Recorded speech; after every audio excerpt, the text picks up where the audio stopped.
Today is Monday, January 8th, 2024. And Tanya, can you verify that the meeting has been properly posted? It has. Thank you. We are now at the point in our meeting where we have an opportunity for the public to speak. We do have 7 speakers tonight, and because there are more than 6 speakers, each individual will be limited to 3 minutes. We will signal the speaker at 2.5 minutes to begin to wrap up comments. We expect that all speakers to honor our time limit, refrain from using any inappropriate language, and be respectful in their comments. Speakers who do not meet these expectations may be prohibited from speaking at future board or committee meetings. Speakers are here to address the board, not the audience. The school board and this board committee does not endorse any comments made by members of the community here tonight. We would like to remind our community members of the impact of their words on others and that our children are watching. We commit to communicating with you in respectful and productive ways and ask that you do the same. We also expect that the audience will be respectful of the speaker and of the board and refrain from responding with verbal comments, cheering, applause, or other behavior that will detract from the meeting. Please note that no obstructions can be created between the board and the audience. Visual aids cannot be used, and the area behind the speaker and podium will be clear during public comment. Also, in order to respect our speakers and meeting participants, please silence your cell phone. Our first speaker will be, I'm not sure if I can read this writing, as Pritin Farrar, followed by Sydney Letton. Do I go here? Yes, please. Oh, okay, sorry. Can you turn to your back? Thank you. So used to speak, just press it on. Just like that. Just keep it pressed, or? Just press it once. Oh. Got it. We're good? Cool, thank you. Hello, my name is Brittany Farrar. I've been swimming for WNKM for 3 years now. The relationships that I've established have been undeniably amazing, and I would count my teammates as my sisters. Hearing about the school possibly closing the pool down is incredibly disappointing. The things that I have given, or the things that the pool has given me is endless amount, but something to highlight is how 2 very different schools have bonded over together with just one sport. Not only will the pool give us relationships, but it will also give kids an opportunity to learn how to swim. The pool is not just utilized by WNKM, but it is also utilized by other teams, such as Lake Country Phoenix, Express, and both of the other Waukesha teams when their pools are not available. As well as the physical education classes use it for water sports and learning how to swim in the physics class used for some of their labs. Not only is it a useful resource, but it also gives us as a community some place where we can go to feel as though we fit in. We have had a couple girls this year explore and decide to join the swim team during contact days, which is a week before season actually starts. This brought them to a group of girls that were able to understand and how they felt and how to be supportive and always have someone to talk to. We also have these amazing coaches that will honestly do anything for us and look out for us, which I cannot ask anything more of them. All I ask is for you to reconsider closing the Waukesha North Pool and give us a chance to at least try to fundraise some money that could go towards not only the pool but also the people. Thank you. Thank you. Next up is Sydney Letton, followed by Jacqueline Jecka.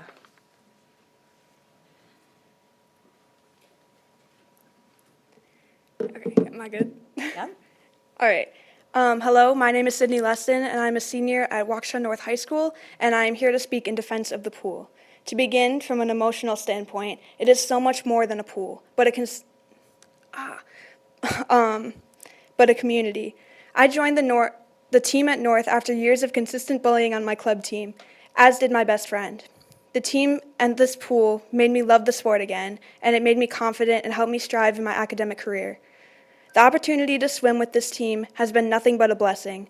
I'm so grateful for every minute that I've been able to spend with the team in these past 4 years, and I hope the future generations of swimmers can experience the same thing I did the way I did.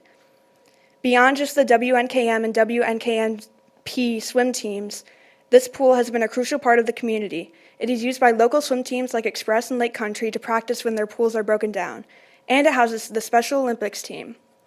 It is also used commonly for lifeguard and lesson instructor training. My brother learned to teach kids to swim in this pool, and I assisted in the class certifying lifeguard instructors to further promote water safety. So not only is this pool a place of community, but a birthplace of public safety and an instructor of a life skill. In addition, it is illogical to shut down the pool from a monetary standpoint. The HVAC system that needs to be replaced could not be further from a plain excuse. Unless this section of the school will be demolished, this system would need to be replaced. Furthermore, if it is to be replaced by another gym or weight room, then how much would that cost? All of the equipment would be incredibly expensive, not only to purchase, but to upkeep. As well as a loss of money from its removal, money would be lost in terms of profits the pools bring in. The Waukesha Express swim team currently operates out of the Waukesha South High School, and their swim lesson program, Swim America, currently resides at Waukesha West High School. Based on how much I had to pay to be part of Express when I was younger, I'm sure you would make quite a profit from them operating within the district. But what if that all went away? If the pool at North is removed, then the swimmers would have to go somewhere. This includes swimmers from North, Kettle Moraine, and Pewaukee. So where would they go? If they went to South, they would have to practice at 8 p.m., which would surely inhibit their academics. If they went to West, they would interrupt Swim America, causing a loss of profit or a shutdown of the lesson program that would result in the loss of money on both their and your behalf. This topic is incredibly personal to each of us who has swam and with a team there, which is a feeling that I'm sure you're not familiar with, so I'll put it in simpler terms. Picture this: your favorite restaurant, the one you've been going to with your family since you were young, is being demolished because it is going to be replaced with a McDonald's. The thing is, there's already a McDonald's just up the block, so there's no need to build another one. And yet, they are still removing your favorite family restaurant. Does it make sense? Thank you, Sydney. Next up is Jacqueline, followed by Mary Bell Weedoff. To the members of the board and guests, my name is Jacqueline Jecka. Thank you for allowing me to speak this evening. Currently, I serve as an assistant coach for Waukesha North Kettle Moraine girls swim team. I'm an educator at a local school district, and I'm a James Madison Fellow for the state of Wisconsin. I'm here to address the North Pool, where I took swim lessons, taught swim lessons, and now coach the future leaders of our community on the swim team. You have already heard from my colleagues and athletes about how much the team has shaped them, and I unabashedly agree with them. Instead, I address the importance of learning how to swim and why taking that opportunity away from students of North High School and community members does a disservice to the community, a community that you were all elected to serve. My grandfather, a former deputy inspector of the Milwaukee Police Department, was terrified of water. He never learned how to swim. Despite his years of training in the tactical unit, he did not feel comfortable when water was involved. He was one of the toughest people I knew growing up, except when he had to swim. Not knowing how to swim can affect students and adults socially. They may be restricted from participating in water-related activities. The inability to swim can also increase anxiety about and around water. However, and most importantly, not knowing how to swim increases the chance of fatal accidents like drowning. According to the CDC in the United States, there are an average of 11 drowning deaths per day and 22 non-fatal drownings per day. Non-swimmers also risk well-trained swimmers' lives in situations requiring quick decision-making. Vigilance, water safety knowledge, and appropriate precautions are always necessary, especially in potentially hazardous situations. All of these things must be taught. The North High School pool is where they are taught. My siblings and I were lucky my parents could afford outside swim lessons and a local swim club. Some are not as fortunate, including those who attend Waukesha North High School. Swim lessons can be restrictive. Group lessons at Swimtastic, a local swim school, can cost up to $106 a month. You can find cheaper rates at local recreation departments and local YMCA, but there are still a cost associated with them. Fewer pools in an area increase the need for transportation, which also requires time and money. Keeping the North Pool open offers more opportunities for community members, including students within the Waukesha School District, to learn how to swim. Currently, swimming is taught as part of the North High School curriculum, allowing students to get safety training they need without the cost and transportation issues outside swim lessons provide. If the North Pool closes and the pools at West 30 and South are seconds. still in operation, you are taking away equal opportunity for education for students in the district. At the same time, a North Pool closure limits groups who serve the community by restricting pool usage, increasing competition for pool time, and inevitably leaving groups out. Which group will it be? Recently, I read concern by members of the school board that the pool serves districts outside the school district of Waukesha. This is undeniably true, but I fail to see why this is a reason to close the pool. It's not where they learn the skills, it's that they learn the skills. More importantly, because Your the time is primary up. concern is financial, you Thank can earn more revenue this way. Okay, next up is Maribel, followed by Sarah Weedoff.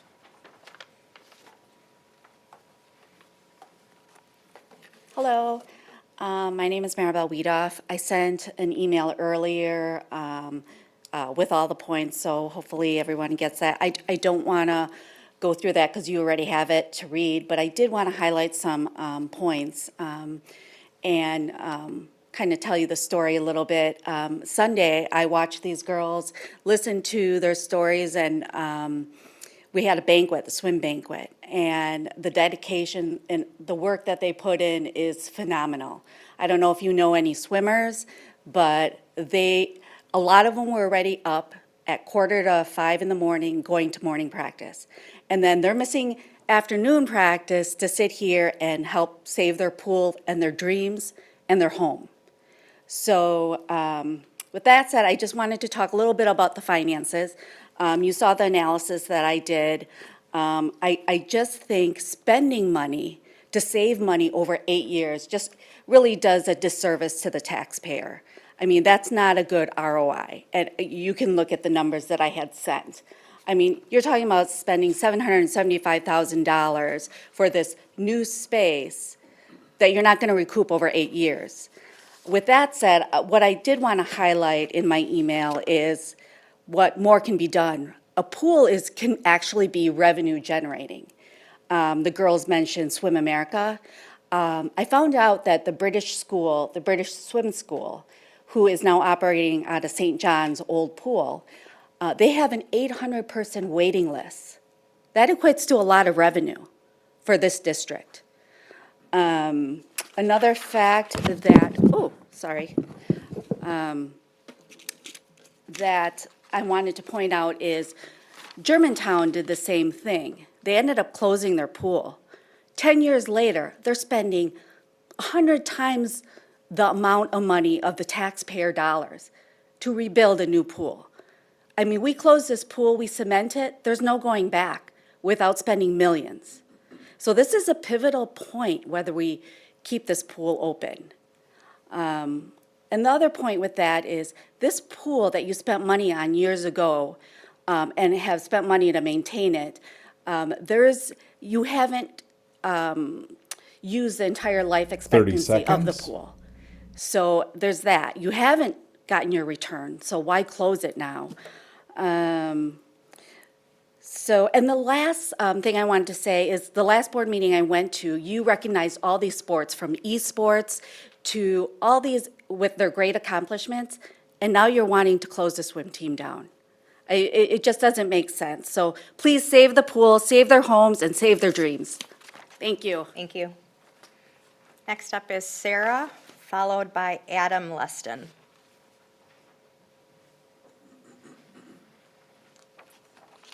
Hello, everyone. I'm Sarah Wiedoff, speaking on behalf of the Waukesha North Kettle Moraine swim team.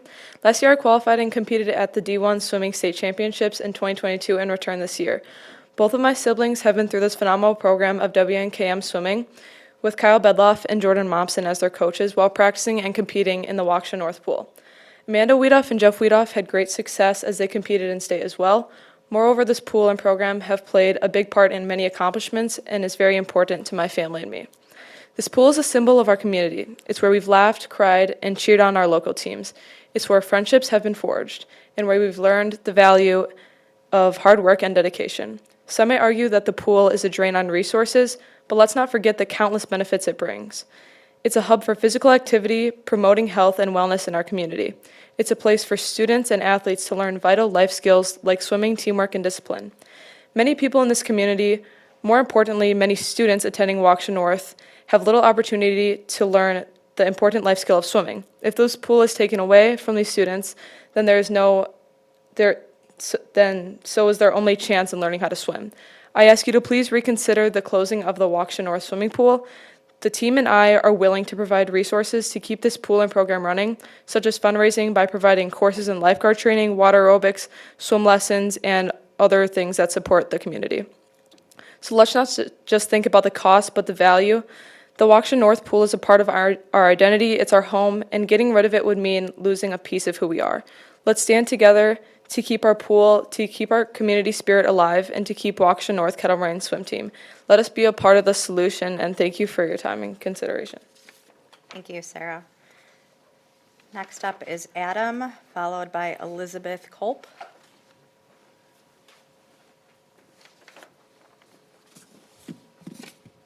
Can you hear me? I'm a little taller than Sarah. We good? All right, so my daughter spoke already. That's great. 3 minutes. I could talk for 20 minutes about that pool. I have 2 kids. Both were 4-year swimmers at Waukesha North. Both trained as lifeguards. Both participated in the AP Physics Cardboard Boat Regatta, a great year-end event every year. The pool is just a huge part of their identity. It's made them who they are at this point in their lives. I've participated in adult lap swim at that pool where we pay early in the morning. I mean, there are plenty of other families just like us in the district and who are focused on swimming, and just like I said, the pool defines who we are. The pool is also we don't participate in, but the pool hosts the current Special Olympics program, all the Learn to Swim programs, whether it's part of phys ed or separate youth programs. You know, this is a basic life skill that we're offering the community in one way or the other. So when we talk about closing that pool, we're talking about ending programs like these. We've been talking about, or I've been watching these meetings, and I've been reading about the alternatives when we're talking about other swim times or ways we'll co-opt these high school teams, but a lot of it isn't realistic. I mean, there's no pool right now that's available after school at a reasonable time, 3 o'clock to 8 o'clock. It just doesn't exist. So we're talking about, at best, shoehorning some of these youth activities in early in the morning or late at night. And like has been said earlier, once we cement it over, it's not coming back. So we're taking more opportunities away from these kids. As far as the co-op swim teams, I mean, that's a whole nother subject. If we say practice is now at 6 a.m. down at South or 8 o'clock over at West, I mean, there are some of these core swimmers, some of these fast girls who are going to go, but swimming is such a great sport for, I'll say, non-traditional athletes. It is the most inclusive sport. And really, that's the core of who our student athletes are, and you're going to lose a lot of those people when we take away one more opportunity like this at the North Pool.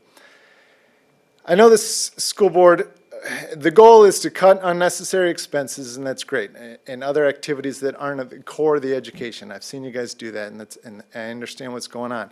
But a public district has a responsibility to our students, too, to keep these activities intact. Extracurriculars are going to cost money. I mean, it's just not a business where we're trimming the fat for profit, and we all know that. So we're talking about the pool now, but we've talked about other sports and participation numbers 30 seconds. in this and that. What I'm afraid of is how soon are we going to be back here talking about the football teams and the girls' basketball team. I mean, this volleyball season was so much fun, but all those kids are graduating, and we're going to be here next year talking about dismantling that. It's just, these things are going to cost money, but we're responsible to continue to offer these programs to current and future students. So a healthy district where families want to come raise their kids must be well-rounded, and the North Pool still has too much to offer. Thank you. Elizabeth?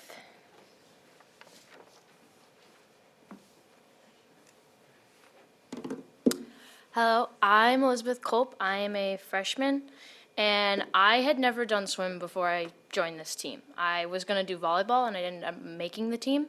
So I decided to join swim because I wanted to be a part of a team and try a rigorous sport.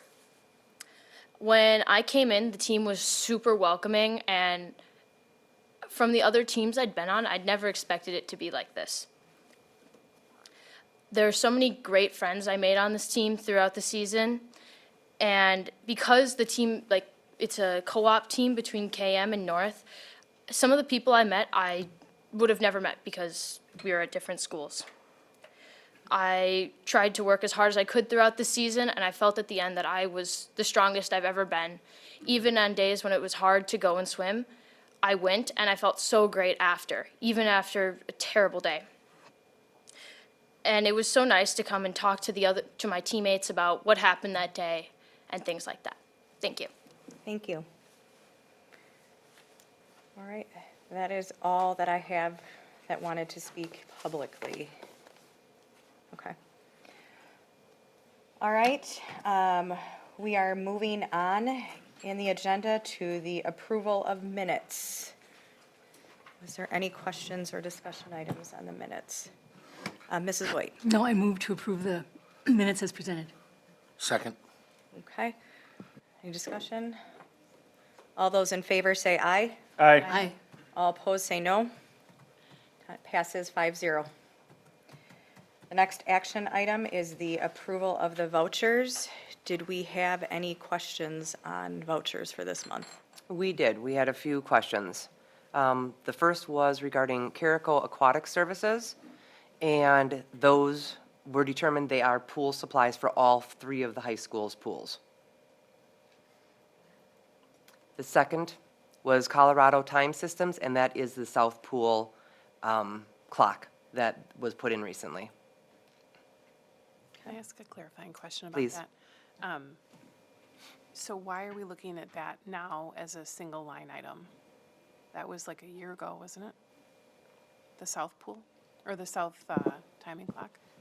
Yeah, I'm not sure of the amount, but I think there was some issues they were still working through, so we, in the contract, had it where we wouldn't pay until Okay. we were ready to sign off for it. Okay. So it wasn't working last weekend either? I appreciate the update. Yeah, I'll check. Okay. The third question was regarding the city of Waukesha and the salt invoices. There was a delay in invoicing, hence paying them now. And is that a normal amount? That's I mean, it was about $30,000 for road salt, is that what we're There was looking at? nothing, Kyle didn't say anything about it not being otherwise. I can go back and ask him specifically, though. Yeah, I think that's a pretty similar amount. We purchase it from them, or they dump it for us? When We purchase it from them, they store it, and we actually go down to their facilities to get our salt when we need it. So it's still tax exempt, it's pretty slick that way, but they take on the burden of buying it and storing it, and we just access it when we can. The only caveat to that, when we have, I don't know how many winters ago, when it gets really bad, the streets at some point will take priority. So we have bought our own in those situations as well to kind of make it work, but generally, it's been a great arrangement for decades. Was it just a couple years ago that, there was like we were running out, right? There was a shortage? Yeah, there was a supply shortage of that. 2021? Yep.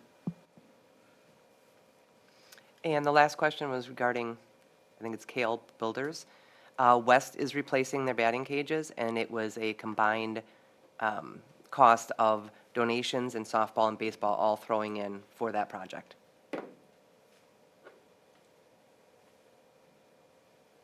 Okay. Any questions or further discussion?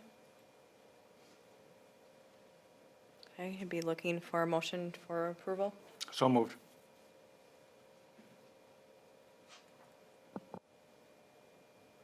Second. All those in favor say aye. Aye. Aye. All those opposed say no. Okay, passes 5-0. The next action item is the Employee Health Clinic Contract Addendum. Mr. Clark. Yeah, we have several members of the team from Pro Healthcare here who are going to walk us through kind of a status report on the operations of the clinic. And then we also have on the agenda as an action item addendum to our current service agreement with them for a new kiosk for medical drugs at the employee clinic on Sunset that we've been talking about in theory for, is it 12 months, I think?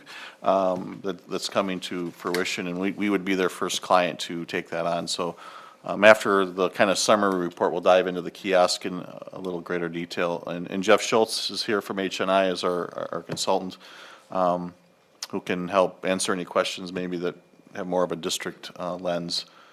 But if Pete and Vicky, if you want to come up, and if you, Pete, can you grab the mic? Thank you.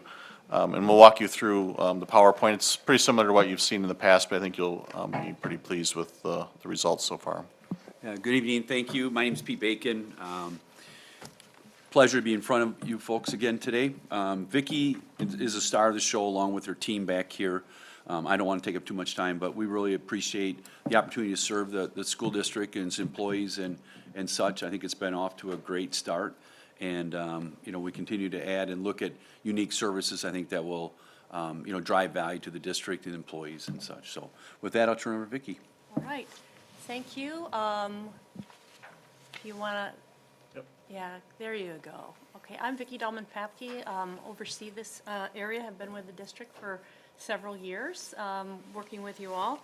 But just wanted to reiterate why the clinic, why ProHealthCare. When you put out the RFP, you wanted accessibility so that your employees, dependents on this, and spouses on the health plan could have accessibility to the clinics. You wanted quality care. You wanted that patient experience. You wanted utilization of technology or the advancement of technology to the care and care delivery of your employees, dependents, and spouses. And at the end of the day, you wanted it to be affordable. We are delivering on that. This is our second year with you all. We have been working with your team diligently on bringing the pharmaceutical kiosk program. And I am going to go through our work this year, and then I'm going to turn it over to Laura Anderson, who will go through some of our statistics, and then we'll bring our pharmacy up and we'll talk about the kiosk. So just to reiterate, near site concept, Brookfield, Sunset, and our Brookfield location and our Sunset location. In-person and virtual options are available for primary care and episodic urgent care. We also manage the employee health and occupational health. So all the onboarding of new employees, whether it's a drug screen, physical, et cetera, anything that an employee needs to onboard here at the school district, as well as occupational. When we mean occupational, if there's a work injury, bloodborne pathogen exposure, et cetera, the clinic manages that as well. We also manage your wellness program that includes your HRA, in which your employees and spouses on the health plan do participate annually in, and we do an annual well-being activities as well as flu. We'll go to our next slide. Here's just a kind of a snapshot of what the clinics look like. If you remember, our Brookfield location when we started was brand new. It's now 2.5 years old. Our Sunset location is less than a year old, and the school district has been there since the opening of that clinic. In fact, most of the employees, dependents, and the spouses really love the Sunset Clinic. It's not too far from here, convenient parking. It's probably 25 feet and you're in the door, so there's no negotiating parking or a structure or anything. Folks really love that. We'll go to the next slide. Our current agreement is 40 hours a week availability, and we really make available Brookfield and Sunset 8 a.m. to 4:30 p.m. For appointments. We also have virtual services for electronic visits that we just started, as well as virtual urgent care. Those services are open 7 days a week, 8 a.m. to midnight. So that includes Saturday and Sunday. We just launched e-visits a couple months ago, and that's an asynchronous way of communicating with the provider. It takes about 10 or 15 minutes to go through the questionnaire. The provider receives that, and within a half hour, they're responding to you with a diagnosis and or pharmaceuticals if you need them. If I can just jump in quick, when it comes to especially the e-visits, because that's really a different thing. I think virtual visits, people have some general knowledge of how that works, but we've had conversations, how do we measure the performance of the clinic when we're now offering these electronic, in some ways in competition with each other? And I see it as a suite of services other than going to your standard doctor in a hospital or clinic. And then, Vicky, I can't remember if you mentioned it, one of the things we got some feedback when we made the switch to ProHealth was evening hours, and we have added in a couple evening hours a few weeks back, so. Yep. I just wanted to highlight those things. Yep, so I missed that in the slide, but you can see that we're open till 8 p.m. 2 nights a week. The electronic visits, just wanted to kind of reiterate, Laura will talk about this, but since we adopted them and it's part of the agreement, we've seen an explosion of those services. People really like, if they're not able to do virtual or come into the clinic, quickly write and answer questions for services, especially during respiratory season. So Laura's going to talk about that in a minute, but it really, your employees, dependents, and spouses really like technology. So it's nice to see the patients face-to-face when we need to, but there is a reason why we can use either electronic or virtual visits as we modernize healthcare.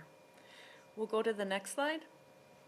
This is our providers. Dr. Sandy Amadon is our medical director. She's been with Pro Healthcare over 20 years, family practice by background, has been with us in our division for 4 years. She is now our medical director. Katie Grochowski has been with us since the inception of the program. She is both internal medicine and pediatrics. She's dual certified. And Jackie Radeye is our family practice provider. Both Katie and Jackie see the bulk of patients at the Brookfield and Sunset location. Affordability, just to remind everybody about the customer experience. So what your employees, dependents, and spouses on the health plan really experience is a $30 deductible to see a provider, and that is for either a virtual visit or a in-person visit if they have not met the deductible. The e-visits right now are complimentary and part of our agreement. We don't take dollars from the employee, dependent, or spouses, so that's just worked into our agreement. We've agreed on basic services, which include both office and virtual, kind of what you see your primary care provider for, some simple labs, some simple radiology procedures, and we do send the claims to UHC for tracking so that Darren and his team can see the frequency and the visits and not lose track of some of those trends. Once the employee, dependent, or spouse meets their deductible, it's a zero cost to the provider, and that's just like a natural claim that goes to UHC. And then from a bundled price, what we did is, if you recall, we negotiated with Darren and his team to manage the employee health and OC health and wellness all in a bundled price. And we agree upon kind of minimums and maximums, and Darren always gets his team to do their HRA and the flu every year, so we're in good shape from that perspective. I'll turn it over to Laura. She's going to talk about some of our primary care visits this year. Hi. Thank you for having us. The primary care visits for the data that we pulled are from January to mid-December 2023. So that totals 669 visits. That includes video visits, the e-visits, which were added October of 2023, acute, adult preventative, well child, chronic lab, and nurse visits. I know we touched a little bit on the e-visits that we have in addition to the video visits. It has, since October, we've seen, like Vicki said, quite the explosion. It's just another form of a visit that the patient can see. So they're able to answer a series of questions about their symptoms, and one of our providers is able to diagnose and treat and prescribe a prescription if needed. As you can see, a vast majority of the participants are utilizing the clinic for their acute needs. This would be strep, flu, UTI, COVID, and so forth. With the addition of the pharmacy kiosk, we're able to provide on-site medication at the time of their visit for all of these visits. So it'd be a huge benefit to the patient.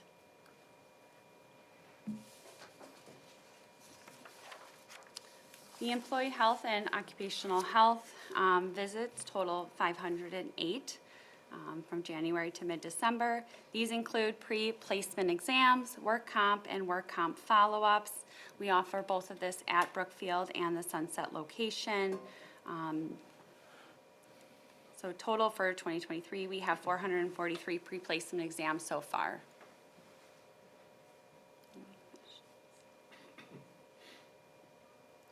The HRA and flu programming. So the yearly health risk assessment is held over 4 weeks in fall on site at the various schools throughout the community. The biometrics include the height, weight, blood pressure, the fasting lipid and fasting glucose, This year's HRA and flu program was another success. We also had RN health coaching was available upon request for participants to understand their results. So if they wanted to go through their fasting lipids or fasting glucose and they had a question for the provider, we were able to schedule that one-on-one with them. I'll go through the patient promise and experience. We really promised the school district that we'd have access, we'd have availability for visits and that after visits. So just wanted to reiterate the accessibility. We have e-visits, we have in-person visits, and we have virtual visits. Folks can get us through phone, text, MyChart, any way you can muster up a, hi, I need an appointment, we're there for you. During the visit, you're seeing a provider, you're seeing an APP, either face-to-face or virtual. We're also providing that after visit. Not only are we providing guidance during the visit, but that after visit summary is available through MyChart. And in between your visits, you're able to also use that technology if you have questions. The employees and dependents and spouses do use the MyChart. In fact, when a new employee comes on, we sign them up for MyChart. Part of their HRA is MyChart. So essentially, almost 100% of your employees, dependents, and spouses on the health plan, the employees and the spouses on the health plan use MyChart because they do it for their HRA. That was one other part of the technology we talked about, and for those of you who were on the board at the time, the health risk assessment used to be done by a third-party company, and we would all get a letter in the mail, and it was promptly filed and wherever you put those letters. But now it goes directly into MyChart, so doctors can see the results live and catch things, hopefully, if there is something beginning. So that was a really big step forward to our staff, and got in MyCharts for everything and beyond the clinic and the health risk assessment. So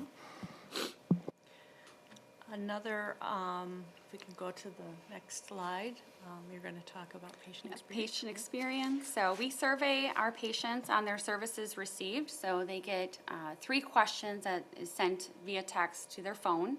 How satisfied are you with your scheduling experience? How satisfied are you with your appointment date and time? And then overall experience. As you can see, we do score a 5. It is, I should say, 0. It goes from 0 to 5.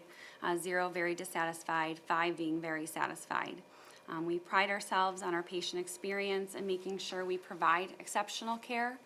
So their feedback is, is crucial to us so that we can continue to provide great care. So I have a question on that slide before I move forward. How many surveys have been sent out and how many have responded? It's hard to see. Sure, 34% of the volume that you see here today that we're reporting had a survey returned. And we report those numbers to Darren and his team every month. We go over every survey response. So we think by that texting methodology, we're able to capture more. As soon as that appointment finishes, the text goes out. So it's fresh in the mind of the employee, dependent, or spouse. We know that when we've done paper surveys, maybe we get 10, 15% back, and there's a really long delay. So it's really critical that we get that feedback immediately. If there is an issue, we can do two-way communication. So if they write a comment, we can, talk to a staff member, thanks for, the accolades, so we can reward the staff at that time. Or if there's an issue, we can kind of nip it in the bud right away and say, how could we have done better? Okay, so are we saying that all 34 responded this way?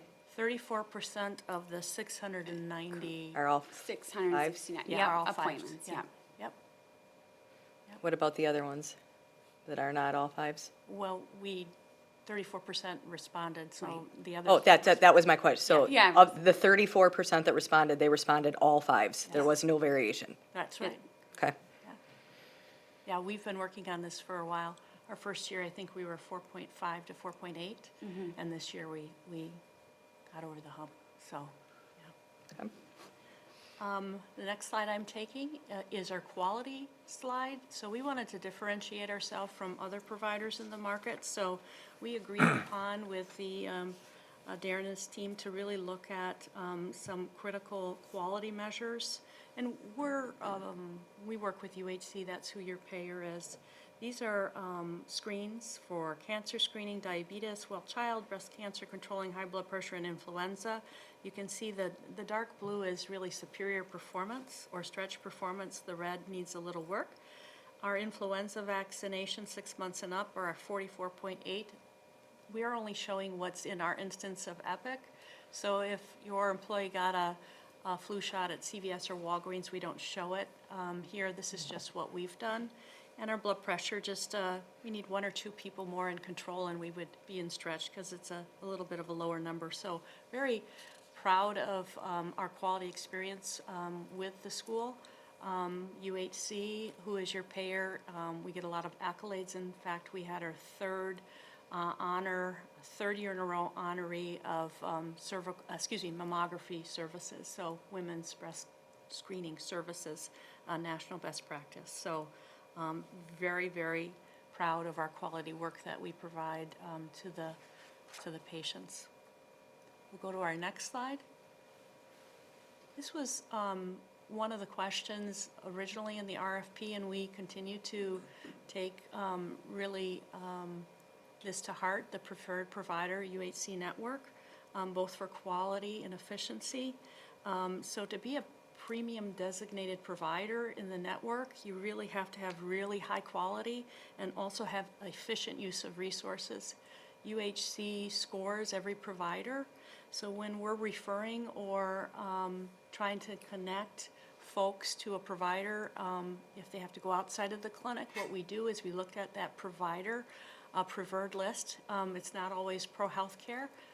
We go to the individual that has the highest quality and efficiency. So if they need a specialist, that was the one thing we promised, that we would look and use the UHC preferred provider network, and I think it's been working out really nicely. We get folks in. We did talk about last year, making sure patients have some navigation. If they want to see a certain physician and they can't get in, our staff will help them get in and get them cared for as quickly as we can. So we ascribe to the preferred provider network. Pro Healthcare is one of the high quality and efficient folks, so a lot of folks can use Pro Healthcare.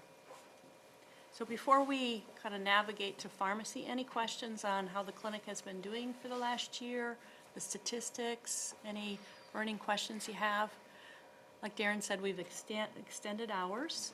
We also have added e-visits, and we also added Sunset as a main location this past year. So I think for the most part, the employees, dependents, and their spouses are embracing the clinic, both at Brookfield and Sunset.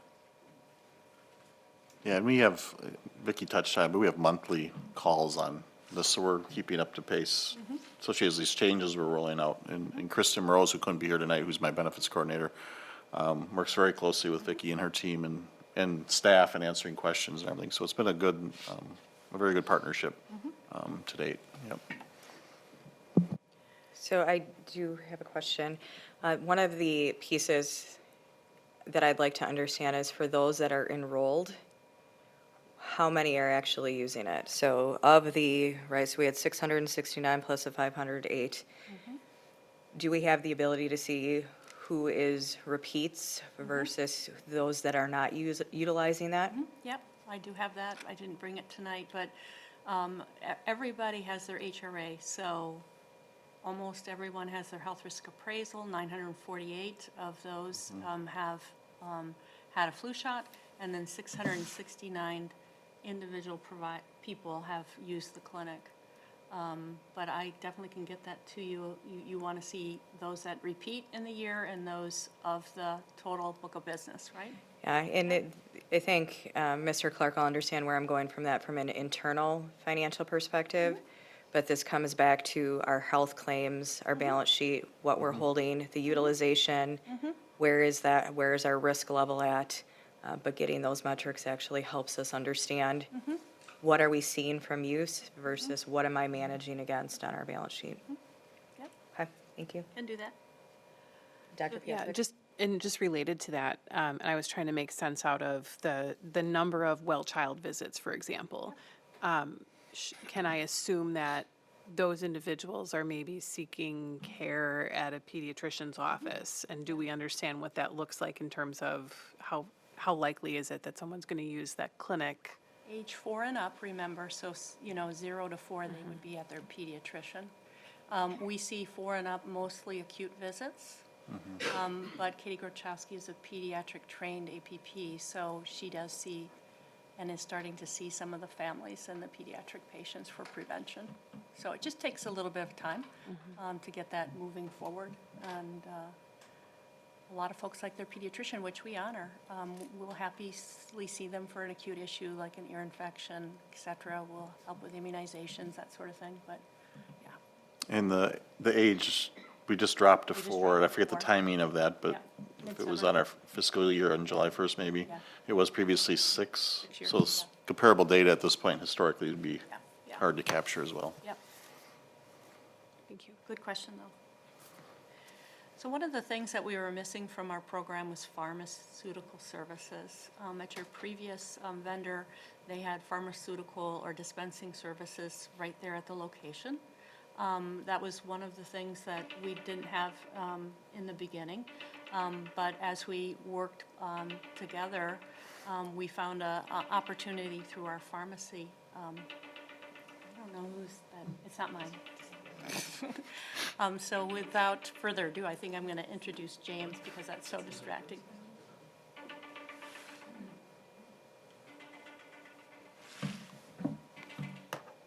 Okay. Ominous. So James Semrod. That's his walk-up music, Yep, just so yep. you know. Wait, can I pick something else? James is our director of pharmacy. Okay, now I'm refocused, sorry. And, we really understood the necessities of having pharmaceuticals at the time of the visit. So we worked with your broker and with the school district and evaluated all of your prescriptions and the prescription utilization. And James, I won't steal your thunder, but he really did an outstanding job of trying to figure out not just maybe 10 drugs that could be at the clinic, but several hundred drugs that could be at the clinic, and how we could do that as modern and as efficient. So James and I put our thinking caps on. He brought us what we call a kiosk. We're going to show you what that looks like and how folks can utilize the kiosk moving forward right during their visit, their in-person visit, or if they have a virtual or e-visit and they need a prescription, we can send it right to Sunset and we can dispense it there. So it's really super cool. So why don't you go ahead, James? Sure. I'm James Semrad, Director of Pharmacy. Pleasure to meet you. I was introduced to Darren and his team probably about a year ago, give or take, when I was brought into this process. Personally, really excited for this one. Obviously, I work in pharmacy, but this is a really cool concept, I think. So what we did was we worked with your broker. We looked at your claims, per se, and we targeted 100 key generic disease state medications. So think diabetes, hypertension, cholesterol, some of those disease states, really where you need compliance every day in order to get outcomes and to keep your employees healthy and, at the job every day, so to speak. And what we did was, we targeted those 100 key medications, and we are doing it in such a way that they can also cover far more than that. So in other words, you might have a tablet of this strength, and either we can cut it in half to get half that strength, or we could double it up. And we're doing it in such a way that, it will work through kind of the normal insurance blocks that you run into there, while bringing your savings for your employees and also access all in one spot. So, this is really going to penetrate into those key disease states. So these are all generics. These are not high-cost specialty meds. Average savings, probably about 10 to 15% you should see on these key medications. Some will be more, some will be less. When you get into those, if I normally take this strength, but I'm willing to cut it in half, on a lot of those, I think we look at them, it's 40, 50% savings on some of those potentially. So really a great concept, and they're going to be in hand before they go. The members will pay $2 per fill. and that does not mean 30 days, 60 days, 90 days. This is think patients on thyroid medication. You've probably been on the same dose if you're taking that for years and years and years. Why can't we give you 4 months, 5 months, 6 months until you need to come back for a follow-up or something like that? So really creative access and convenience all at one time around that. So, and then I put a little slide together, kind of just visual help sometimes, I think, so kind of shows you how it'll work. So you would see one of the providers at the clinic. Normally you're used to, you go to provider and they send what's called an e-prescription to a pharmacy of your choice, so Walgreens, Pro Healthcare, hopefully.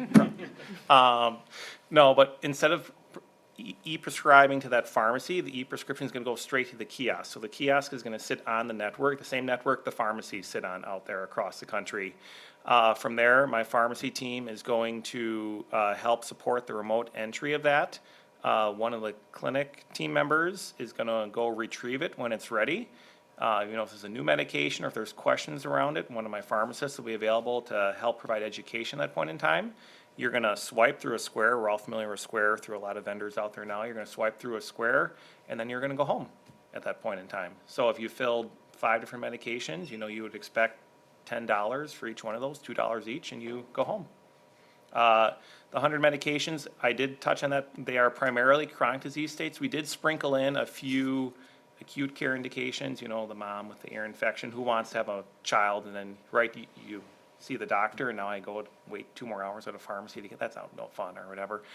So we did sprinkle in some of those things, and we also put in 20, what I would call kind of common OTC medications, where you could grab those as well if you wanted before you went, so. I'm fascinated. Like, this just makes This me is so smile. cool. Coming true from a parent who literally had a child go get their wisdom teeth out Yeah.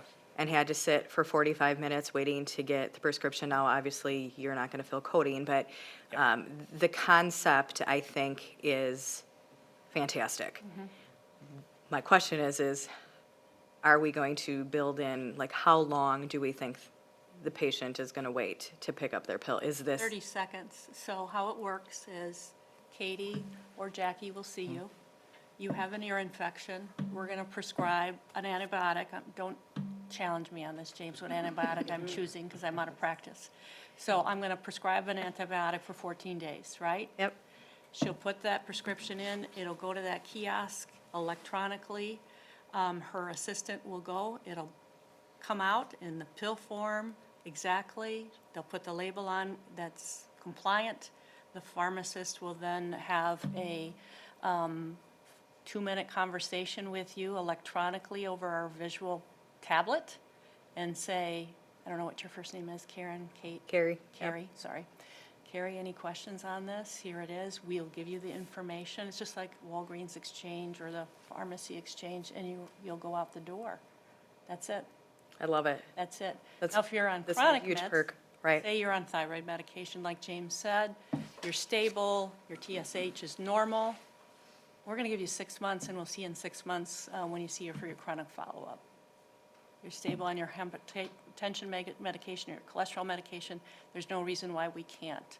And so we're going to reduce the times, and what will help me is the med adherence. You'll take those meds because you have them. You don't have to run and get them or call the prescriber to say, hey, I'm out of my medication. Or if you have an e-visit or virtual visit, we'll send it to Sunset and you come pick it up there. It'll be ready for you. So for the chronic, how many of our team is using mail-in, right? So mail prescriptions is the other piece pending on the insurance, which would eliminate kiosk to some degree. Jeff's given me the same answer. I had a very small percentage is using mail. Yeah. And if you remember, Carrie, that was one of the negatives from going from your previous vendor to us, that we didn't offer all those pharmaceutical options, but they didn't have 100, and they had some. We believe we will be able to serve most, both chronic and acute. Great. So we'll drive, we believe, business, obviously, to the clinic and have a tighter connection with your employees, dependents, and spouses. Got it. and that. Great. Again, the employee, just so everyone's, the employee has to see a care provider within the clinic itself. It Yeah. can't be their doctor or wherever, even Yeah, if they're they pro, can't- even if they're pro health, they can't send it to the kiosk. It Yeah, has they to have be to within the come, facility. yeah, they have to have Yeah. a visit with us, yeah. Yeah. And we can change what's in there as well, so it's really mobile or flexible in terms of what's in there. So, you know, right now it's geared primarily towards chronic disease states. If prescribing patterns change, you know, medicine changes over time, we can swap out one med that's in there and put something else in there and work with Darren to make that happen and everything. Yeah, it'll be exciting to see. Well, I shouldn't say exciting, I don't want people to be sick, but No, understood. it'll be interesting to see the metrics on the utilization, what we're using, how we're using it, and the satisfaction with it. I think this is great. I mean, the more you use it, the more you'll save too, or the more employees drive to it, so. Yeah, yeah. Great. Some of the, so pharmacy, one of the items we want to talk about is the recommendation to move forward with that. But before we do that, I want to talk about communication promotion. We've been working with Darren and his team, huddling with them weekly in the beginning and now monthly, preparing content and really getting the name of the clinic out there with anything we do. And we believe with this next phase, with the recommendation of this team to move forward with the pharmacy, I think we'll have a lot of engagement and a lot of happy employees and dependents that relied on some of that medication management in the past. Great. So that's the end of our presentation. Darren, do you want to kick off the recommendation for the pharmacy or any questions folks might have on the pharmacy as we move forward? Any other? It's all new. We're the first. Yep. Go at this, so, but we've really thought all along, this was, when we talk about retention and offering a unique benefit, I think we're very near that, right now. And also keep in mind that we're still operating, even with the costs that may come with this new kiosk. I think we started out at 50% savings from our old clinic. So right now, we're, even with the pharmaceutical, I can't help but think we're gonna be 20-30% below what we were spending in the previous arrangement that served us well for years, but it was time to move on. So with that, there's I'm sorry. Yeah, I just have a quick question on the kiosk itself. So if I understand it correctly, the meds are in the kiosk itself and they are automatically dispensed based upon, so I'm just curious what the safety controls are around that. How do you ensure that the correct medications are dispensed, and how does the patient know? I asked this Great Great only question. because just recently I got home and realized that a prescription I had was not the right medication in the bottle. Yeah, no, great question. So kind of the unique way we're doing it, these are all manufacturer stock bottles, so there's no refilling. Typically, when a medication error happens like that, it's gonna be, because you're counting 30 out of a bottle of 500 or 1,000 stock bottles in a pharmacy. So these are all straight from manufacturer, 90 or 100 count bottles. There's barcode scanning involved, so they all have, I don't wanna think like vending machine, right, or whatever, right? So they all have their assigned rows and everything. There's a scan when it comes out. And then it's labeled at that point in time, single file fashion. So if you're getting 5, you know, it's gonna spit out one bottle, one label, and then you put that on there, then you do the next one. But you're gonna have a label that goes against a stock bottle, right? So make lisinopril, blood pressure medication, 10 milligrams. Here's a 100 count bottle. Here's a label for that. Here's your medication at that point in time. So you take it, I mean, nothing's foolproof, obviously, but you take away that counting and repackaging, and it really reduces it, and introduce barcode scanning, and really reduces that risk a lot.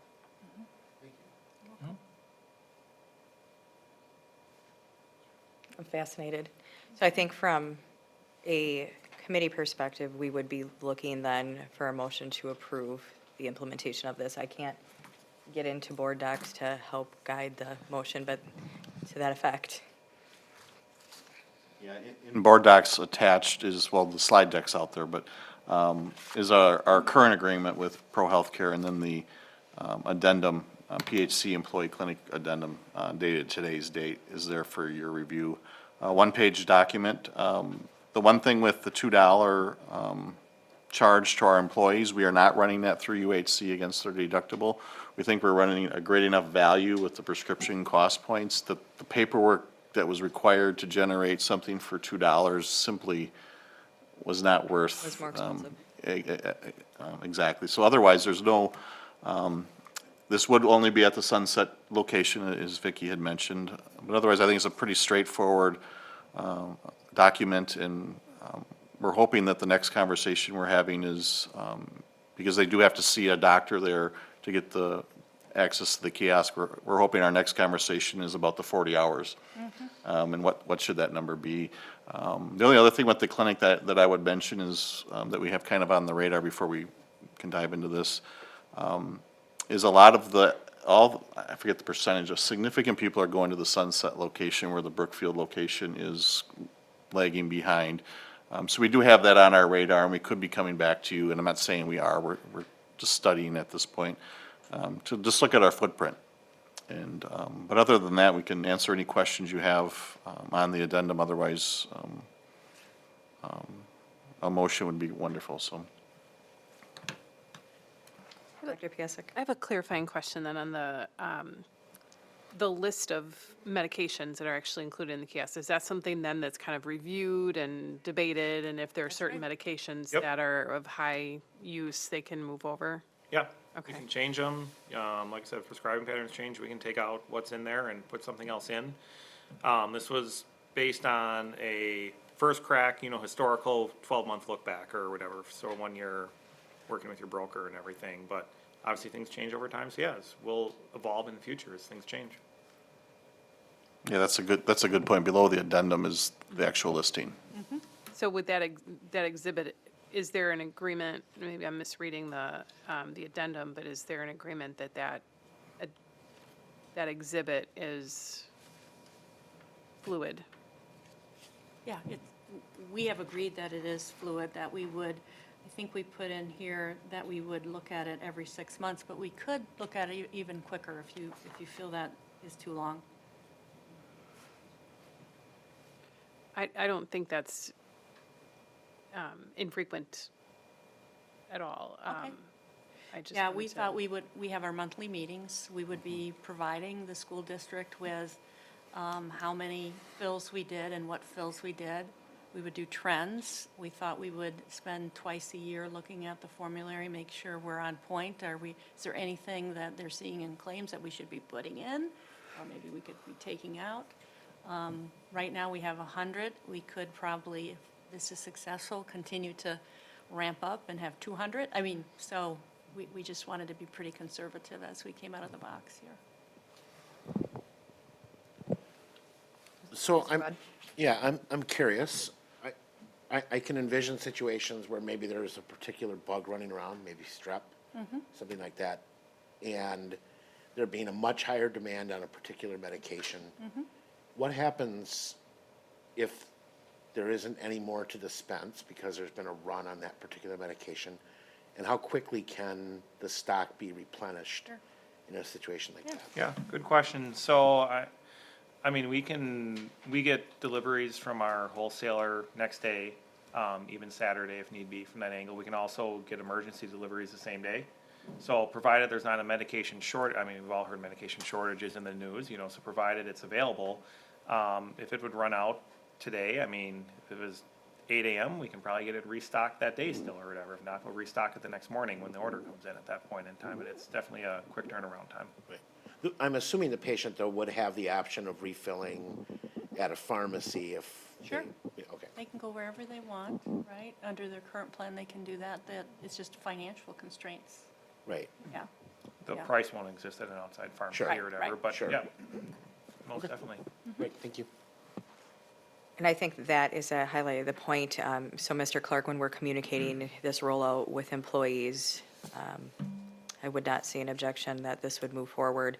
I think that's a clarifying piece that when we are updating, communicating them, that the savings to them is significant. If I went to Walgreens on Sunset to pick up my prescription versus picking it up there, and I mean, I recognize that quite a handful on these, that I can relate how much that cost savings would be to the employee. I think that's a really great piece to make sure that we're highlighting.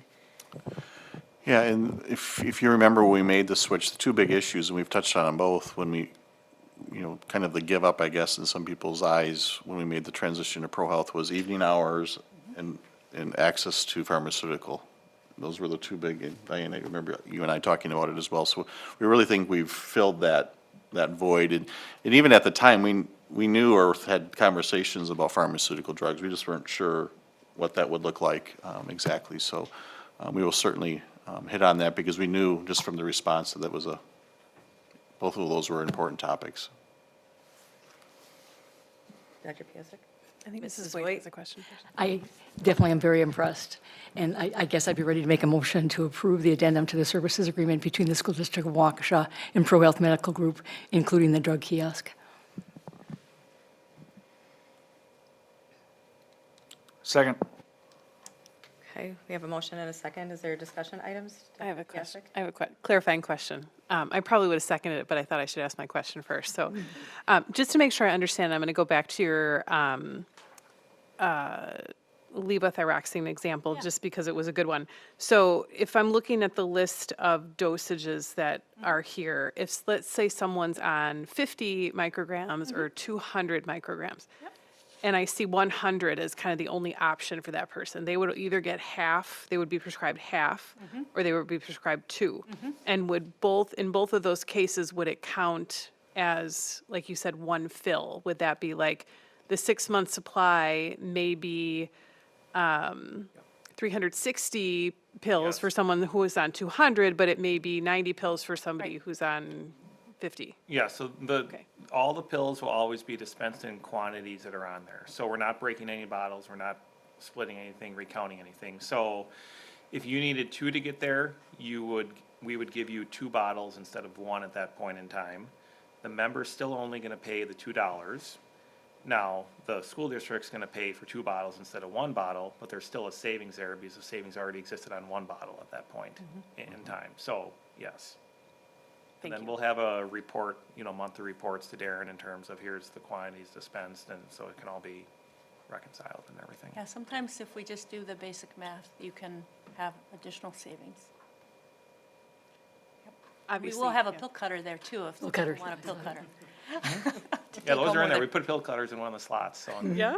So, I can tell by some of the dosages that you've put a lot of thought into making sure you've got the right balance of things, yeah. took hours putting this together, looking at the claims file and everything, so. Again, it's not gonna treat everything, but it will put a dent in your chronic disease medication. It matches up with the type of care we're providing with the clinic, too. Correct. Okay, is there any other discussion items or questions? Okay, all those in favor say aye. Aye. All opposed say no. It passes 5-0. Thank you. Thank you. We'll get those Thank answers you. back to you. Thank you. Oh, and Jeff didn't come up and speak, but H&I also has played a key role in bringing this all together as well, so a small shout out to Jeff. Okay, moving into our discussion and information items. The first item is our monthly budget report. With budget, we are on task. There has been nothing of anything to report as of right now through December. So our budget is in now, the revised budget is in, so that has been helpful to the schools. And I've made a few adjustments, but otherwise we're in good shape. And the audit has just been completed, Nearly. nearly. I am providing the remaining items that they require this week. I have 2 outstanding items yet to get them within the next couple days. Okay, report issuance is expected when? The release of documents, by now we'd probably normally be doing this, but is also dependent on the Wisconsin retirement system, has to come up with some annual report that delays it, but I would assume it could be February, that we would shoot for February, but the things that are outstanding are so minimal, I can't believe they're gonna hold anything up at all. But February or March, you'll have a financial statement in front of you. And that comes to this committee and not to the full board, just so everyone's aware of the flow that goes. Right. Okay. And once that's done, we put it on the website, so it's there for everyone to take a look at. Okay. Any questions or comments? Okay, seeing none, we will move on to our next discussion or information item, which is an update on the North Pool project. So Mr. Clark, if you want to bring us through the steps and exploration we have taken since last month's meeting. Yeah, just want to walk through a pretty short PowerPoint. There's no recommendation coming forth tonight. We're still researching the options, garnering feedback.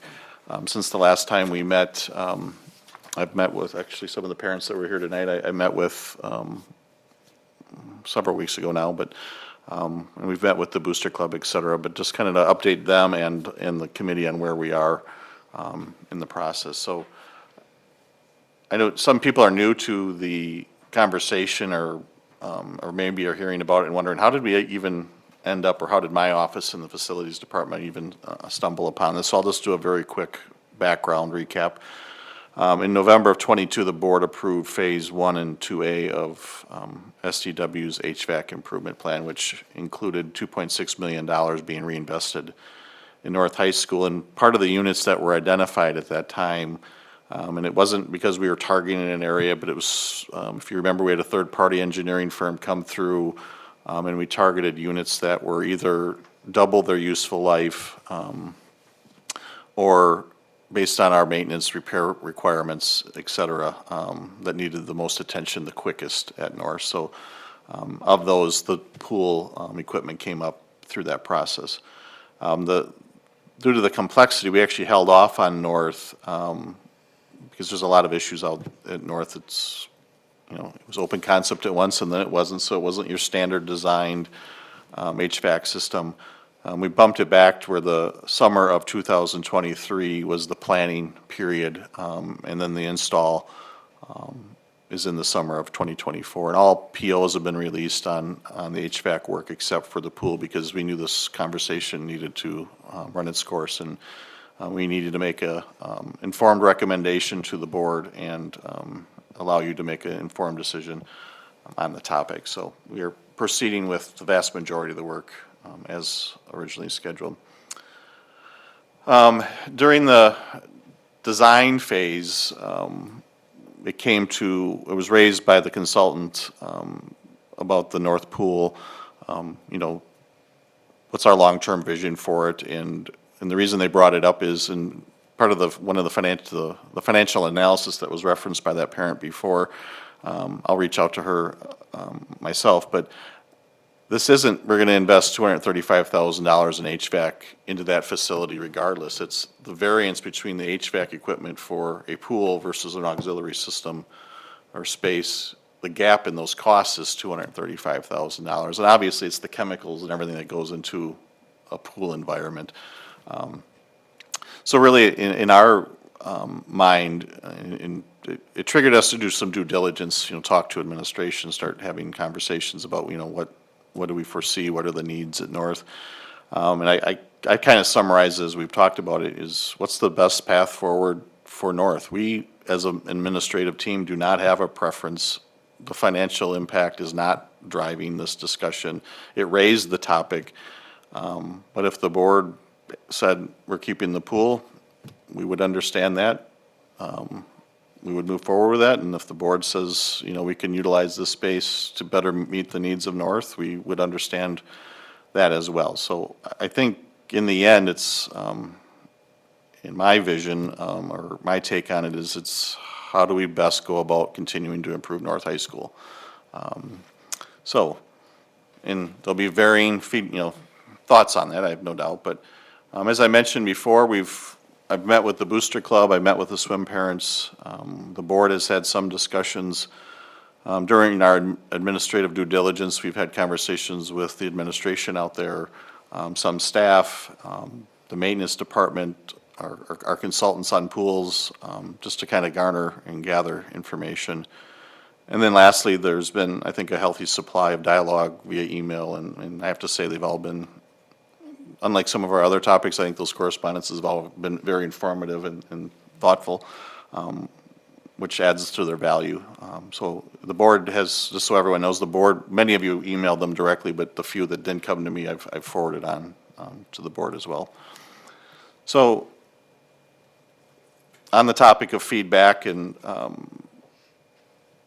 lot of these came from the parents, meeting with the swim team parents, and were included in that email that was referenced before with the financial analysis. But I tried to encapsulate some of those topics, and I think based on her email, I hit it pretty well.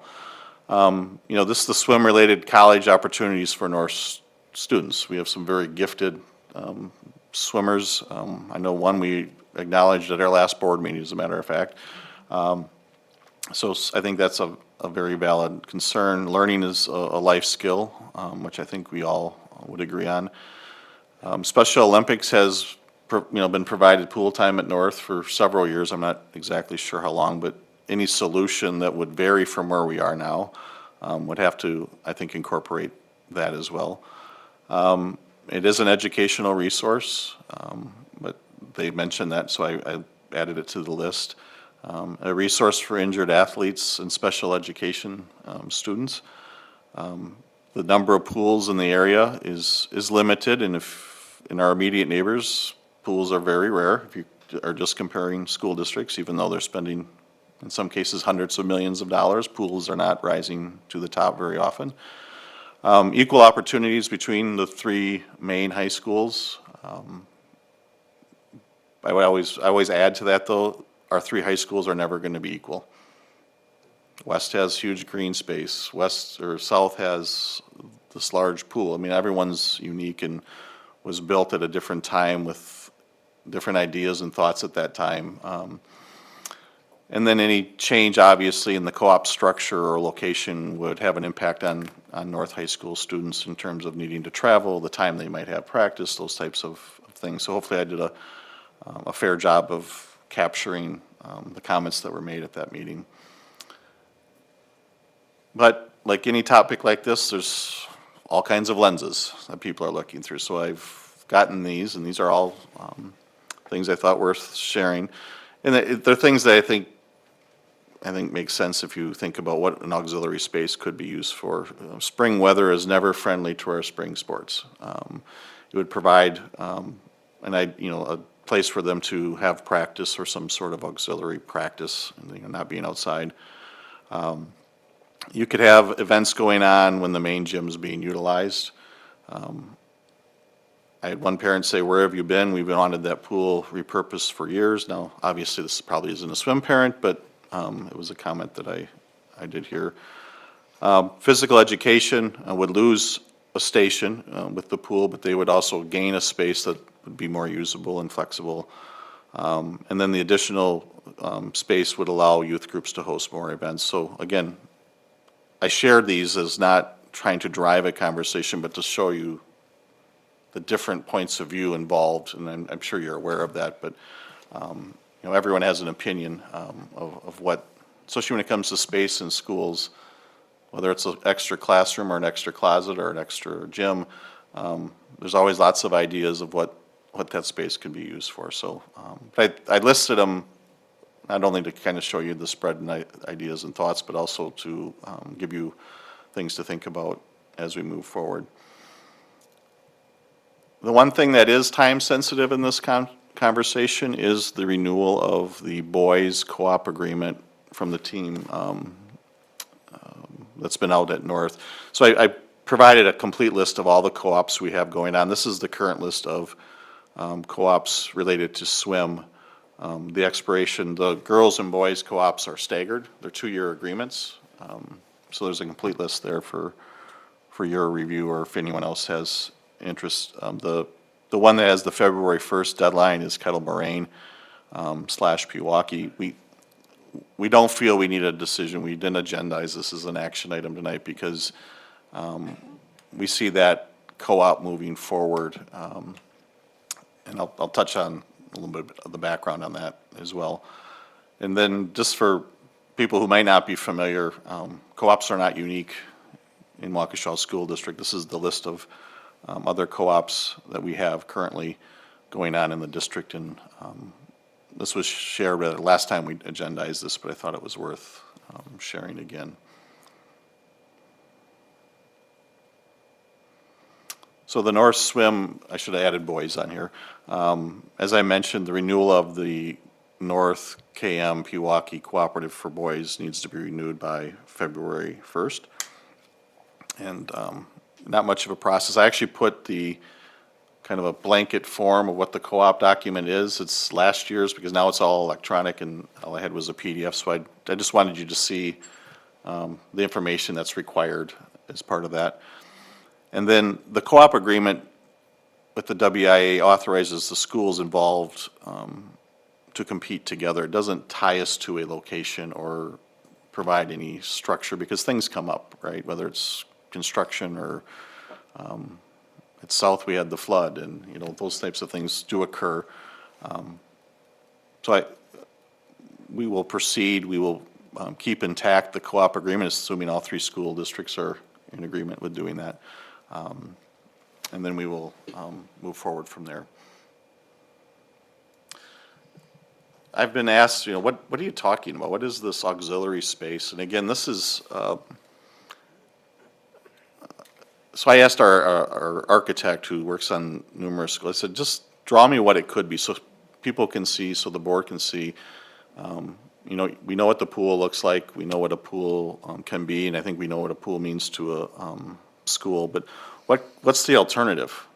Because this would be a space like no other in the Waukesha School District. And again, we're not making a recommendation for this tonight. This isn't the purpose of this rendering, but it was requested at our last meeting of, you know, can we see something that we can share? So I'm not recommending this. Before we get too deep into this, I did not ask to have a, you know, 4-lane track put in the corner. I did not ask for turf. I did say turf because that seems to be the more common one. But I didn't ask for any detail. I asked them to provide what they're seeing in these types of spaces. So in this case, it's marked off 30 yards or 30 feet. So marching band could use that space. It could be used for football. You could have batting cages. The dance teams could use the turf. Any sort of training or rehab could be utilized the track surface. Again, I don't know if this is the right solution, and this would be up to North to guide us in that conversation. We as a central office and facilities department don't have a master plan for what this facility would be used for or not. And this is, again, not a plan, it's a rendering of what it could be. I would add that things aren't always as clear and clean as in a rendering as life, because I can tell you right now we need to bring HVAC. The whole core of me getting involved in this conversation is there's HVAC involved. This cannot be a high school varsity gym. The ceiling height just isn't there. Volleyball, I would not do varsity, but you could put hoops in here and run plays and, you know, free throws or whatever. Or it could be more towards training, or I think you got an email from gymnastics where they talked about their equipment being up more on a permanent basis rather than kind of pushed up on the stage. So it's really an open space, but it provides just a visual of what it could be. So that's all we have tonight. We see this as the next step, so we really don't have a timeline on this because this isn't a mission critical, we have to be ready for X event on X date. But as we gather more information on whether to proceed as we are or look to something different is the final scope. And we have pretty good budget numbers, and those are the ones I've shared with you in terms of the costs involved and the savings. One thing we would have to confirm with anything with HVAC right now is what's the lead time on equipment? And that really would drive the project. And then once everything's kind of refined, again, whichever direction we choose to go in, what are the budgetary assumptions? What are the costs involved? And then continue to share information with the North High School community. I think I slipped up at the beginning of this process, probably could have done a better job than I did. But kind of educate them on what we're talking about and what the things can be. And then ultimately come back to the board with a recommendation. come back to the committee and then the board with a recommendation. And I could see this process taking 3 months, maybe 4 months as we finalize, especially the HVAC work, and comparing the two plans. But, so hopefully that's helpful on why we're talking about it and how the timing came about, touching on some of the concerns that are out there, and then the likely timeline. You know, I'm picturing hopefully it's spring and not winter, but an April, May recommendation for the board to consider. And then when do we want the timing of that to occur would be another conversation. The uniqueness of that space, and unlike other renovations, is it's standalone, it's its own area. But I don't know if that means you want to do it in the middle of the school year either, if we were to change or do any major renovations to the space, pool or no pool. So with that, I'll answer any questions you might have related to this. Mrs. Voigt. One comment that was made earlier was the idea of what the useful life of the pool actually is. Do we have an estimate of what, it's 50 years old, what's the estimated potential life of a pool? Yeah, we've asked our consultant, and they said that 50 to 60-year range.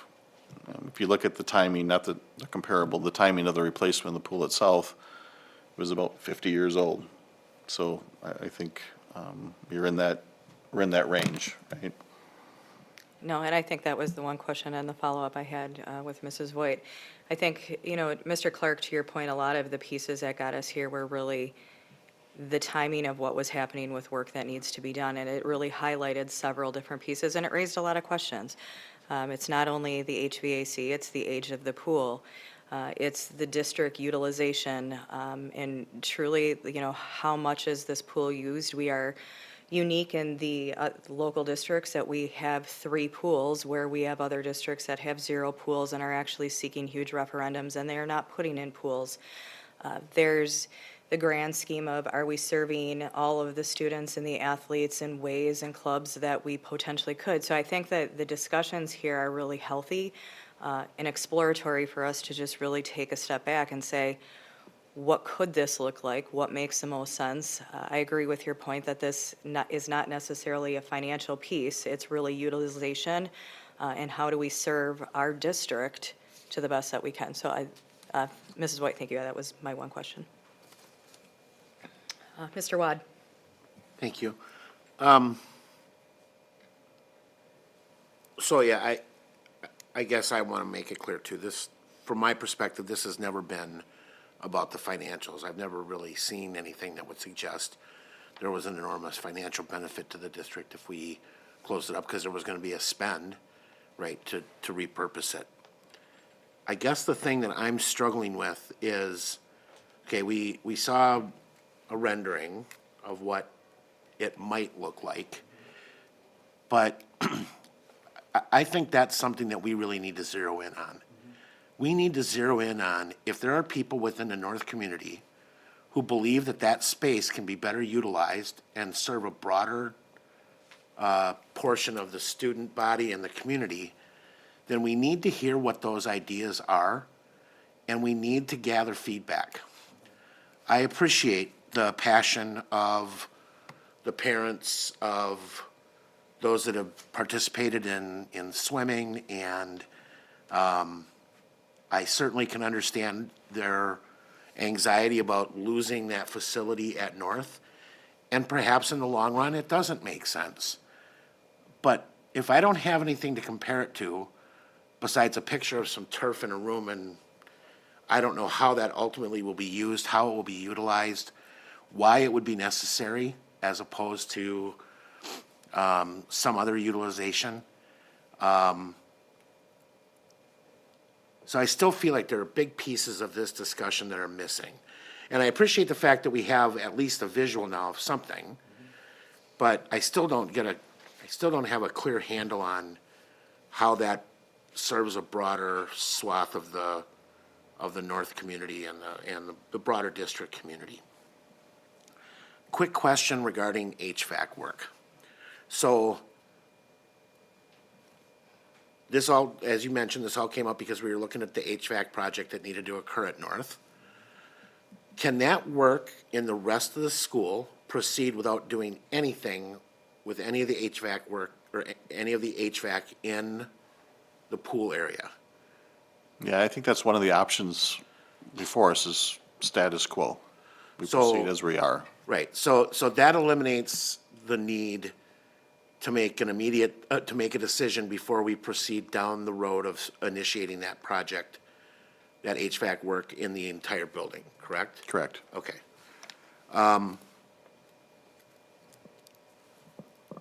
Okay, that's all I have for now, thank you. And just to follow up on the first part of your comments, and that's what we see happening in the next month or two, is, all right, North, there's interest in us filling this due diligence.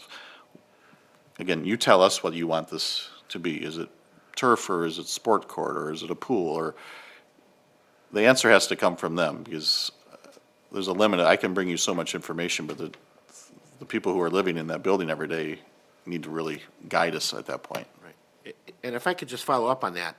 So I think one of the worst things we could do is wind up thinking that, you know, we're gonna vote here thinking, okay, we're gonna fill in the pool because we're gonna get some great space to use, and we wind up with a bunch of storage, right?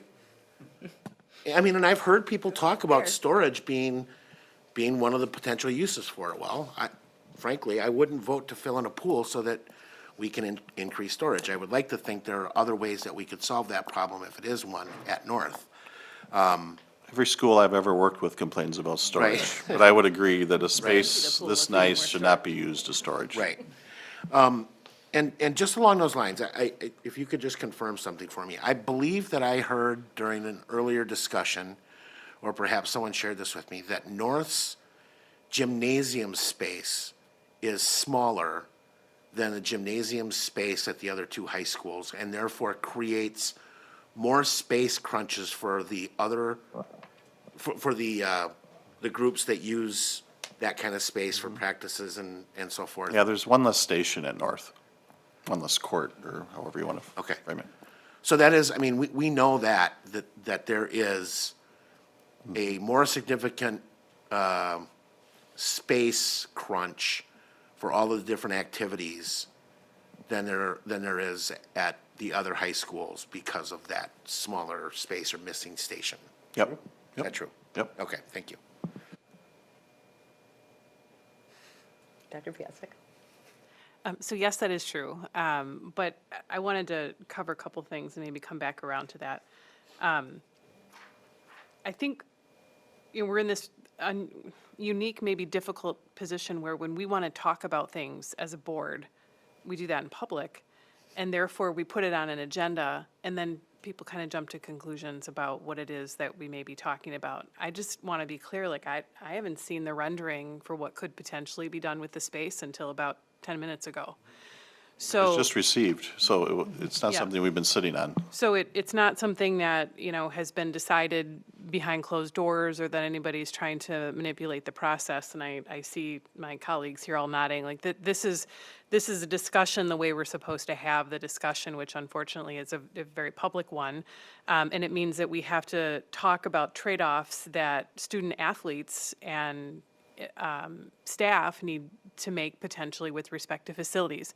There's a couple of things I know to be true. One is that the pool is not getting any younger, and that when we get to the point of potential useful life, there's quite a bit of cost associated with maintaining it. That doesn't mean that we would or wouldn't do it based on this conversation, but I think well before any of our time, maybe Mr. McCaffrey's time, I don't know, and Mrs. Voigt was at North for a long time, but there's been discussion for a long time about what is the point where that space maybe becomes used for something else, but that is definitely not what was driving this conversation. So now that we're having the conversation, we need to kind of consider where do we go from here? And I guess what I've been saying all along is there's no pool emergency at North. We're not in a situation where if we don't make this decision in the next 30 days, something really bad is going to happen, right? But we do have a whole lot of people saying, gosh, you know, we could use another indoor court, and we could use another this, we could use another that. But being a North parent myself and spending a lot of time in that building, nobody's shooting free throws or layups in a space that would be converted from what's the current swimming pool because the ceiling isn't high enough. Nobody's playing volleyball in there. You'd be hard pressed to maybe even throw a football in there. I'm not really sure, but I'm pretty sure that that space is going to be limited to certain track and field kinds of activities, right? Probably a batting cage, maybe wrestling, maybe some golf nets, that sort of thing. Probably cheer, possibly some marching band formations. So I do think there are things that we could say, hey, here's 8,000 square feet that we could probably get more students into.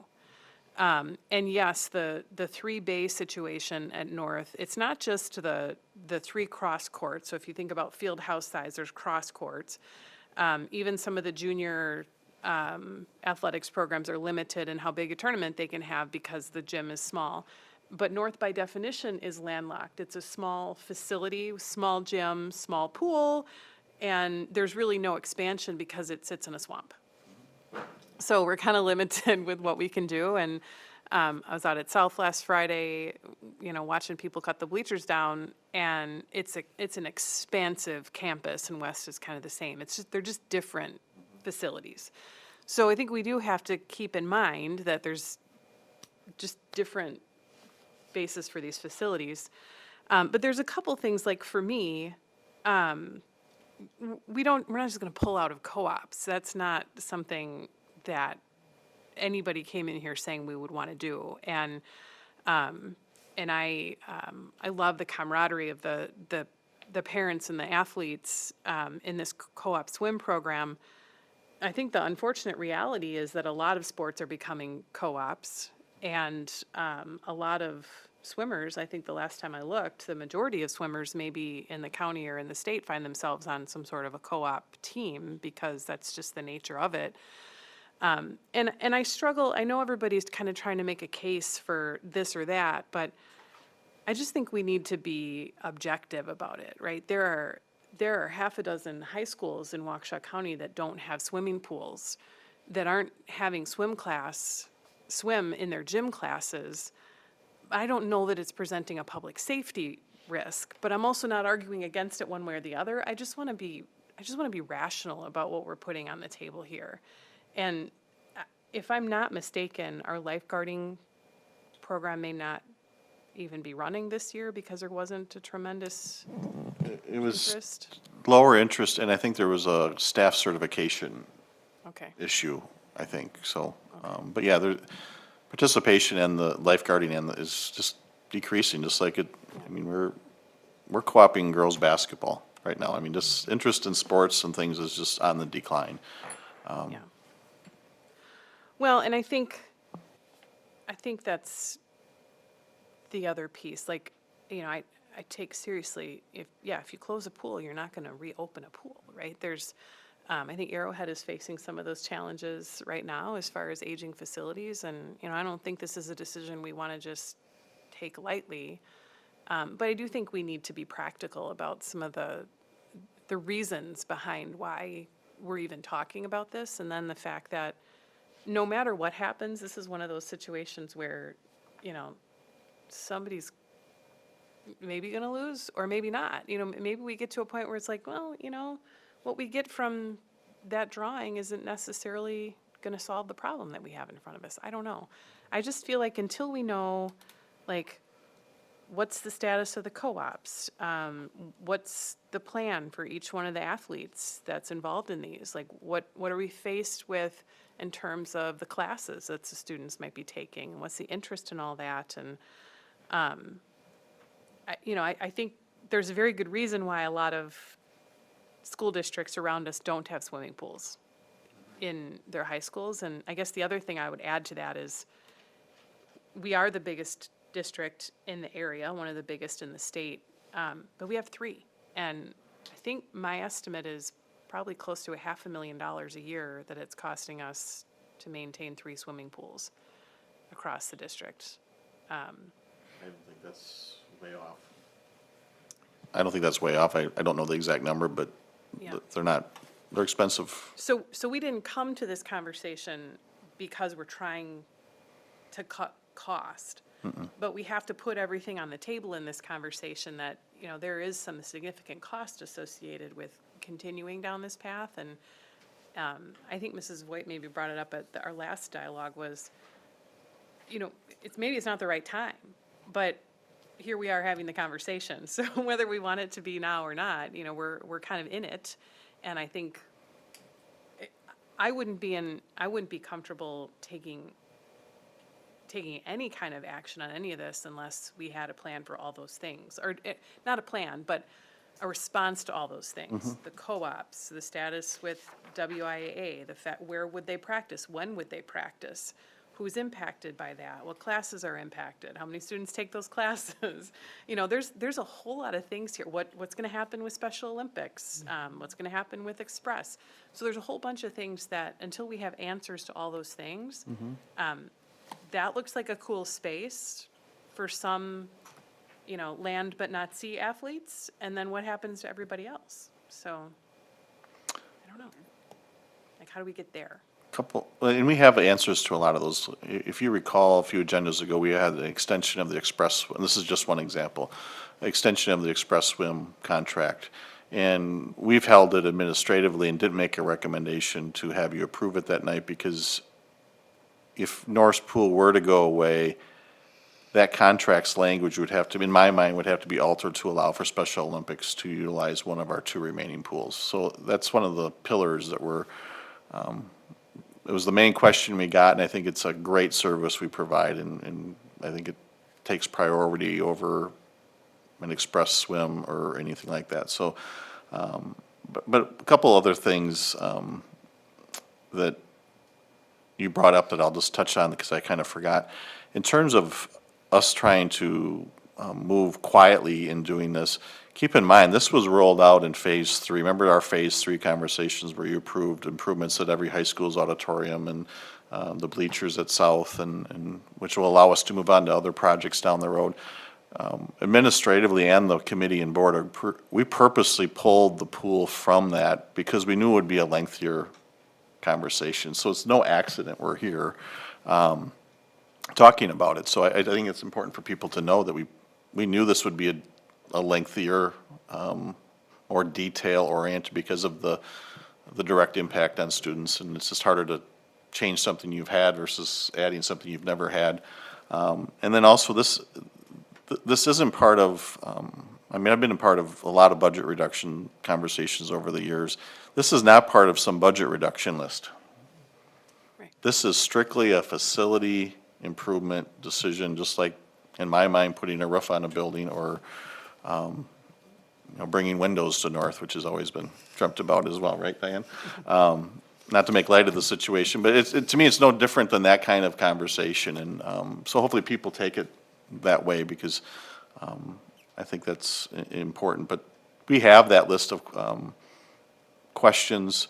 I think at a future meeting, I picture Norris administration coming forth and providing that. I've purposely held back on that because if the interest wasn't true and firm, I didn't want to put them in the middle of, you're either trying to save the pool or not save the pool. I think that's a service, Jim and I always talk about, that's a service we provide as central administration, is to kind of work through the weeds and run cover. But eventually this is a North thing. It really is. We'll support a pool, we'll support an auxiliary space. We just need guidance. Mr. Rod? Yeah, so you say this is primarily a North thing, and it is primarily a North thing. But my assumption is the decision to fill in the pool is going to impact South and West, right? So I hope that we get some sort of an understanding about both of those facilities' ability to accommodate whatever transitions from North to those schools, should we make the decision to close the pool. No, that's a good point. And we have been having conversations with the ADs as a group. Both Dr. Siebert and I meet with them on a regular basis. And that's how we started talking about Special Olympics, for example, and, where can they go, what time slot can they have, those types of things. Mrs. White? I think it definitely has to be a consideration, when they mentioned, like, North's time will be 5 a.m. and 8:30 p.m., type of thing. That's a real, like, just pool time outside of school time is a very limited commodity. And how can that work? Okay,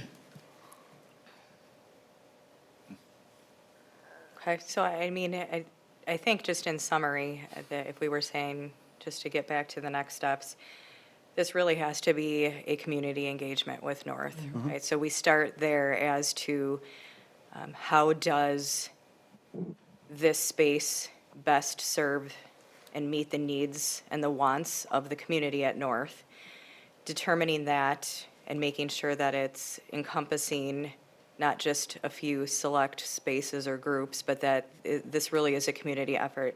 I think that gets us back to the recommendations on this is what we would like to see. And with that is the domino kind of waterfall effect that I think we've all highlighted on needs to address. And so when the North community comes back with thoughts, ideas, space, using whatever that may be, then it leads to a next series of steps, and that is what I would expect that we would be talking about. So here's how we envision the space to be or not to be, and with that, here's how this is going to impact and where, it's kind of the arrows where everybody is now going to fall and how this shuffles and the timeline on that. And I think that's kind of a high-level recap of what all has said tonight and expectations. And Mr. Clark, to your point, I think the timeline for being able to do that is probably 3 to 4 months before it ever comes back, that we really can start having a full view of this is really what that's going to look like. Mr. McCaffrey? Are we, in conjunction with our upgrades, are we upgrading the electrical like we did at South? And is that gonna have to factor into whether or not what we're gonna do with the pool? You mean service to the building? Yep. Because that was a huge expense at South, and we had to do it Yeah. because we increased. So I was just wondering, if we replace the equipment in the pool and we keep the pool, are we gonna have to Upgrade the electric. upgrade the electrical? Yeah, we've had it at a couple of elementaries as well. I don't know the answer to that off the top of my head. And I know that We Energies charges for that now. So I know at South it was a huge expense, tens of thousands of dollars. So it takes a lot of power to dehumidify. So I make sure that if we have to upgrade that, we're gonna need to know sooner than later what that power requirement's gonna be to that school as we change out the HVAC and then upgrade the pool equipment as well. Okay, yeah, I'll get you an answer on that. Anything else? Okay, good discussion. We are now moving into the other business. Are there any recommendations for future committee meetings? Seeing none, we do have a need to adjourn to executive session tonight. If somebody wants to read the motion in. Mr. McCaffrey.